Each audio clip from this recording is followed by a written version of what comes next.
Hello everyone, I hope आप सभी लोग बहुत अच्छे होंगे और उतनी ही बेहतर तरीकों से आप सभी लोगों की पढ़ाई चल रही होगी। तो प्रैक्टिस सेट की सीरीज में हम लोग जो है आज इस वीडियो में देखने वाले विषय विज्ञान की सेट बी को, तो इसको भी अच्छे से कर लेना। आई होप आप लोगों ने जो है सेट ए को कंप्लीट कर लिए होंगे।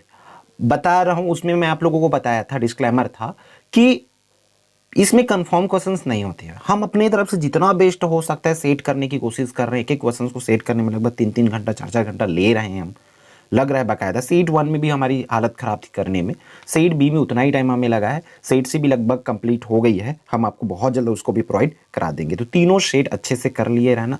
बट आफ्टर आपकी प्रिपरेशन के बाद ही प्रैक्टिस हो सकती है। सिर्फ प्रैक्टिस पेपर को के भरोसे रहोगे, किसी एक सेट के भरोसे रहोगे तो आपकी नैया पार होना मुश्किल हो जाएगी। ठीक है, अगर पढ़ना भी है तो तीनों सेट पढ़ो, तब जाके आपका 40 से 50 नंबर के क्वेश्चंस आ सकते हैं। ठीक है, तो चलो भाई इसकी आंसर्स देखते चलते हैं हम लोग फटाफट। इसमें पहला क्या बोला जा रहा है, नींबू के रस में होंगे। तो नींबू के रस में अगर मैं बात करूं तो उसमें नींबू क्या होती है, नींबू जो होती है अम्ल होती है, इसलिए उसमें एच आयन अधिक होता है और ओ एच आयन जो है कम होती है। तो पहला इसका सही जवाब हो जाएगा। क्लियर है, क्या बोला जा रहा है, lemon juice will have more H plus ion and less OH minus ion हो जाएगा, हाइड्रोक्साइड आयन। क्लियर है बच्चों, इस तरीके से करना है। फिर क्वेश्चन नंबर 2 की बात करें तो समूह में ऊपर से नीचे जाने पर धात्विक गुण की बात करें तो वो क्या होती है, बढ़ता है। क्लियर है, metallic properties on going from top to bottom in a group क्या होती है बच्चों, यहाँ पर जब ऐसे करते हैं हम लोग तो यहाँ पर इंक्रीज होती है। सी विल इसकी करेक्ट आंसर। थर्ड वन की बात करें, बायोगैस में निम्नलिखित गैसों का मिश्रण होती है। तो बायोगैस में अगर मैं बात करूं बच्चों तो बायोगैस में ना आप लोगों का मीथेन होती है, कार्बन डाइऑक्साइड होती है और हाइड्रोजन होती है। ठीक है, तो इसके आंसर क्या हो जाएगा भी, biogas is a mixer of the following gases means methane, carbon dioxide, hydrogen. First इसकी करेक्ट आंसर हो जाएगा। फोर्थ वन की बात करें, क्या बोला जा रहा है, पारिस्थितिक तंत्र में ऊर्जा का मुख्य स्रोत कौन है, पारिस्थितिक तंत्र है। तो मुख्य स्रोत कौन सी होती है बच्चों, तो यहाँ पर सौर ऊर्जा से ही क्या मिलते हैं, उसको एनर्जी मिलते हैं। Main source of energy is ecosystem, तो इकोसिस्टम में सोलर एनर्जी ही क्या होती है, मेन इसकी होती है। ठीक है, फिर वृक्क की इकाई क्या होती है, वृक्क की इकाई क्या होती है बच्चों, नेफ्रॉन होती है। ठीक है, the unit of kidney is क्या होती है, नेफ्रॉन होती है। क्लियर है बच्चों, ये रहा आप लोगों का इस तरीके से। अब देखो 1 मार्क्स के क्वेश्चन पे तो चांस सिर्फ इसी को करे जाओगे तो मुश्किल है बच्चों, इसलिए आप लोग PYQs करो, चैप्टर वाइज भी कुछ कुछ करके देख लिए रहना, है ना। ठीक, अब रिक्त स्थानों की पूर्ति कीजिए। फिल इन द ब्लैंक्स की बात करें तो पोटेशियम परमैंगनेट को गर्म करने पर कौन सी गैस बनती है, ऑक्सीजन गैस बनती है।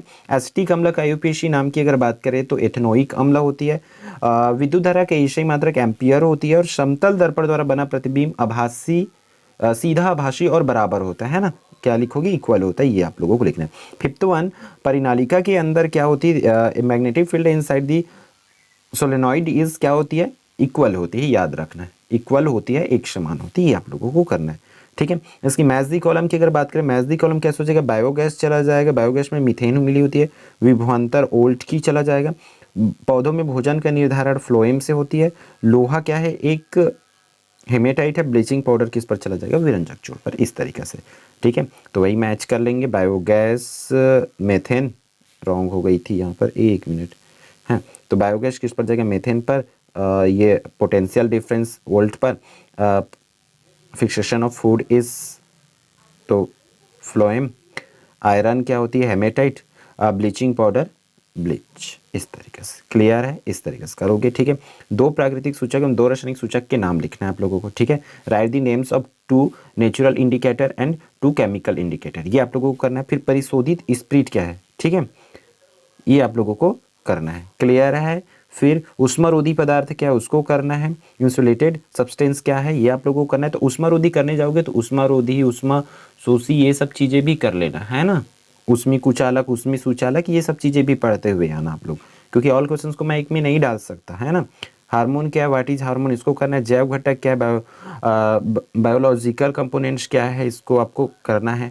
ठीक है, जल की महत्ता विशिष्ट ऊष्मा की दैनिक जीवन में उपयोग करना है, तो इसको भी कर लेंगे भाई। दर्पण किसे कहते हैं, what is a mirror, right the types of mirror, ये करना है बच्चों आप लोगों को। फिर इस तरीके से पूछे जा सकते हैं, क्या पूछे जा सकते हैं, विद्युत परिपथ से संबंधित निम्न घटकों के संकेत चिन्ह बने। संकेत चिन्ह जैसे सेल, बैटरी, प्रतिरोध, तार, संधि तार, है ना। से यहाँ पर सेल बोला गया, बैटरी भी बोला गया है, तो और बल्ब वगैरह का, तो जितना भी है ना, फ्यूज वगैरह का, सबका आप लोग कर लेंगे बुक का, क्योंकि मैं 3 नंबर के अकॉर्डिंग 3 ही डाल सकते हो, इसलिए 3 डाला हूँ। ठीक है, प्रभावी एवं अप्रभावी लक्षण से आपको समझाना है। What do you understand by the dominant and क्या है रिसीव कैरेक्टरिस्टिक्स, ठीक है, इस तरीके से।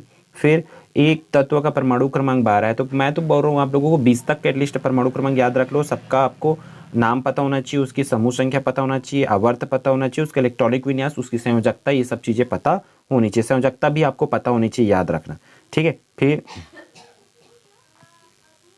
अथवा निम्नलिखित को अम्ल, क्षार एवं लवण में विभक्त करना है। जैसे कि ये 4 दिया, चारों को बताना है कि ये अम्ल है कौन और क्षार है करके, ठीक है।